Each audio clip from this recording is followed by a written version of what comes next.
दुनिया में तेजी से फैल रहा कोरोना का नया ओमिक्रॉन वेरिएंट डेल्टा से करीब 3 गुना ज्यादा संक्रामक है।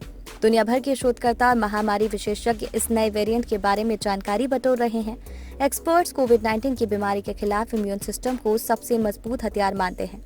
एक हालिया स्टडी के मुताबिक वैक्सीनेशन के बाद कोविड-19 का इन्फेक्शन हमारे शरीर में सुपर इम्यूनिटी पैदा कर सकता है। स्टडी बताती है कि ओमिक्रॉन का ट्रांसमिशन रेट और दोबारा संक्रमित करने की क्षमता बहुत ज्यादा है, लेकिन इसमें हॉस्पिटलाइजेशन या मौत का जोखिम डेल्टा से काफी कम है।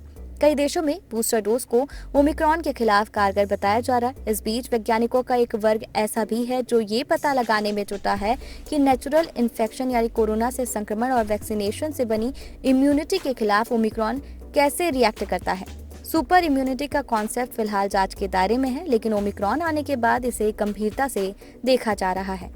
क्या है super immunity? Super immunity natural infection से बनी इम्यूनिटी और वैक्सीनेशन से बनी इम्यूनिटी का कॉम्बिनेशन है। वैक्सीन लगवाने के बाद संक्रमित होने वाले मरीजों को सुपर इम्यूनिटी से जोड़कर देखा जाता है, यानी वैक्सीनेट होने के बावजूद जो लोग SARS-CoV-2 से संक्रमित होते हैं उनमें सुपर इम्यूनिटी बनती है। रिपोर्ट्स के मुताबिक सुपर इम्यूनिटी ओमिक्रॉन के खिलाफ जंग में बड़ी काम आ सकती है। सुपर इम्यूनिटी पर शोध और तेज चर्चाओं के बीच कुछ एक्सपर्ट्स इसे हाइब्रिड इम्यूनिटी भी कह रहे हैं। नए वेरिएंट के खिलाफ कारगर है super immunity. Virologist Shahid Jameel कहते हैं कि किसी मरीज के खिलाफ से बचने की उम्मीद खून में सर्कुलेट होने वाली एंटीबॉडीज की संख्या और संक्रमण को बेअसर करने की क्षमता पर निर्भर करती है। इन एंटीबॉडीज को प्लाज्मा ब्लास्ट भी कहा जाता है। हालांकि जमील ये भी कहते हैं कि एंटीबॉडीज थोड़ी समय के लिए होती है और वक्त के साथ खत्म हो जाती है। SARS-CoV-2 जीनोमिक्स कंसोर्टिया के एडवाइजरी ग्रुप के पूर्व प्रमुख ने कहा, शरीर में एंटीबॉडी का स्तर समय के साथ गिरता है। हालांकि लंबे समय तक रहने वाले मेमोरी बी सेल्स अच्छी क्षमता वाले एंटीबॉडीज का प्रोडक्शन जारी रखते हैं। वैक्सीनेशन के बाद हुआ संक्रमण इस प्रक्रिया को बढ़ाता है। क्या नेचुरल इन्फेक्शन वैक्सीनेशन से ज्यादा इम्यूनिटी देता है? इस सवाल के जवाब में डॉक्टर जमील कहते हैं, नेचुरल इन्फेक्शन वैक्सीनेशन की तुलना में ज्यादा बेहतर टी सेल्स रिस्पांस देता है। हालांकि हाइब्रिड इम्यूनिटी पर ज्यादातर रिसर्च ओमिक्रॉन से पहले किए गए थे, इसलिए नए वेरिएंट के खिलाफ इसकी प्रभावशीलता को लेकर स्पष्ट तौर पर कुछ कहना मुश्किल है। कितने समय तक रहती है सुपर इम्यूनिटी?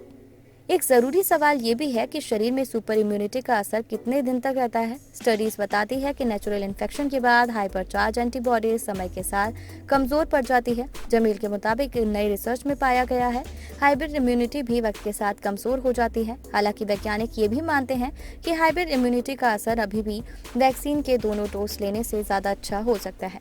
वैक्सीन का बूस्टर डोज इस प्रोसेस को आगे बढ़ाता है।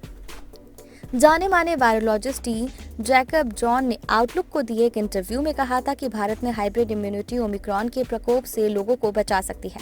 जॉन ने कहा, मुझे लगता है हाइब्रिड इम्यूनिटी की वजह से भारत को कम नुकसान होगा।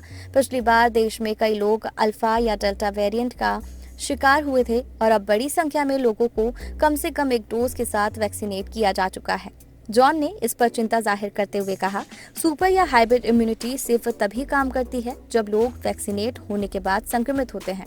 सिर्फ नेचुरल इम्यूनिटी के मामले में कोविड-19 से गंभीर लक्षण और मौत का खतरा ज्यादा होता है, इसलिए वैक्सीन से मिलने वाली इम्यूनिटी पर जोर देना जरूरी है। भारत में अब तक केवल 39.9% जनसंख्या को ही वैक्सीन के दोनों डोज मिल पाए हैं।